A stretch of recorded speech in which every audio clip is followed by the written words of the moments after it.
Ciambella al caffè senza burro e latte.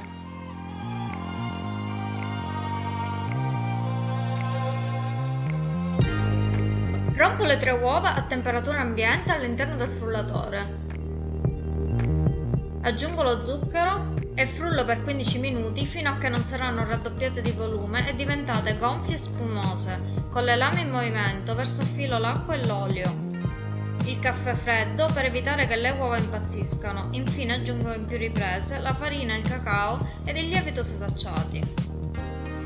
Trasferisco il composto in uno stampo a ciambella imburrato e infarinato e cuocio nel forno preriscaldato a 170 gradi per 25-30 minuti. Intanto preparo la glassa. In un piatto verso lo zucchero a velo ed affilo il caffè fino ad ottenere una consistenza tale da poter decorare la ciambella. Ecco il momento in cui glasso il dolce. È quello del taglio. Questa è una ciambella perfetta per la colazione o la merenda. È deliziosa da accompagnare al tè o per essere inzuppata nel latte, se naturalmente non sei intollerante a quest'ultimo alimento.